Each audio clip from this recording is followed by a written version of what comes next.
The fate of Andrew McCabe's retirement is in the hands of Attorney General Jeff Sessions. The FBI's Office of Professional Responsibility says McCabe deserves to be fired for letting agents speak to the press about the Hillary Clinton email investigation and then misleading the FBI about it. But that recommendation won't matter on Sunday when McCabe will be able to retire at the age of 49 with full pension benefits. But if Sessions fires him first, then he could lose that pension. Jonathan Turley is a professor at George Washington University Law School.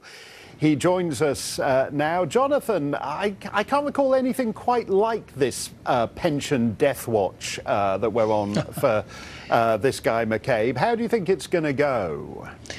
Well, I think the odds are against him for one reason only. It's exceedingly rare for the Office of Professional Responsibility to make this type of recommendation. And I think it's probably unprecedented for this particular position, such a high-level individual to be fired just literally days, if not hours, before he retires. So it's something that is rare, and it's going to be difficult for the Attorney General to ignore. Remember, Attorney General Sessions, I thought, correctly recused himself when career officers said, we think you should. Now, career officers are saying, we think you should fire McCabe. I think consistent with his earlier position, he'll be inclined to carry out to the fullest extent he can the OPR recommendation.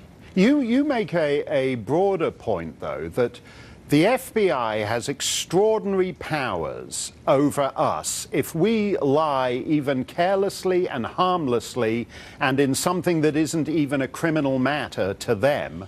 But that if we don't do something about McCabe, we're teaching the lesson that federal justice officials can put us in jail for lying to them, as they did to Martha Stewart, but they can lie to us with impunity. So it's a difference between rulers and ruled.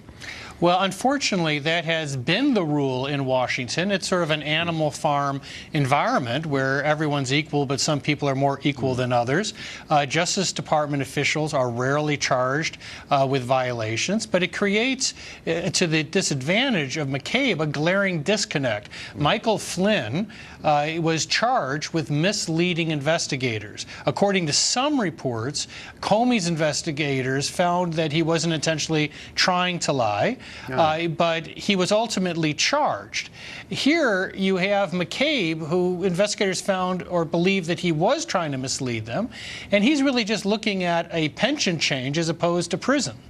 Yeah, and as has been pointed out, Mike Flynn was basically lying over whether he'd discussed something with a Russian diplomat, which isn't even a crime anyway. He's basically being threatened with jail time for misremembering in a conversation with an FBI guy.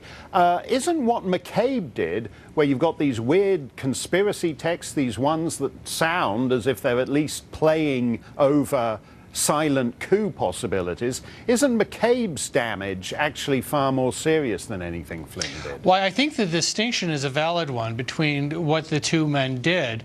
In Flynn's case, he was accused of lying about a meeting that was not illegal or even unprecedented. He was meeting with Russians. He admitted he met with Russians. It's just that he said he didn't talk about sanctions. Right. What McCabe is accused of lying or misleading investigators about was a violation. There was something that he did in contravention of federal rules. Yeah. And the difference is one is looking at his pension, one is looking at a prison. Yeah, we should be beyond pension discussions with regard to Mr. McCabe. Professor Jonathan Turley, thanks very much for joining us. Chris Swecker is a former executive assistant director at the FBI. Chris, everybody seems to think there's some kind of problem, institutional problem, at the Bureau these days. How do you fix that? How do you clean it up? Is it just 3 or 4 bad apples on whatever, I think it's the 7th floor of the building, or is it actually a bigger problem than that?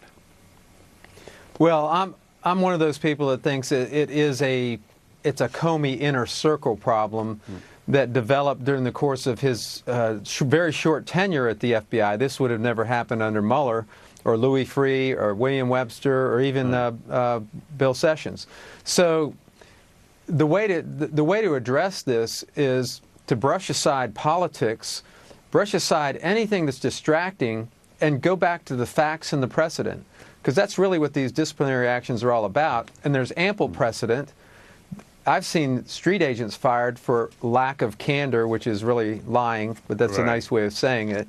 So if it's good for street agents, then it should apply to the executive level as well, assuming that the facts are as they're being reported. There's texts that have just come out between this fella Peter Strzok, and again, I don't understand. There's 35,000 employees in this bureau, but the same 3 or 4 people seem to have their fingers in everything that mattered. And these texts between Peter Strzok and this fellow Rudy Contreras, they're talking about a FISA court judge, and he's basically playing out Peter Strzok with his lover. Games in which he can improperly influence the FISA court judge. Why are Peter Strzok and his paramour, as we call her, why are they still there?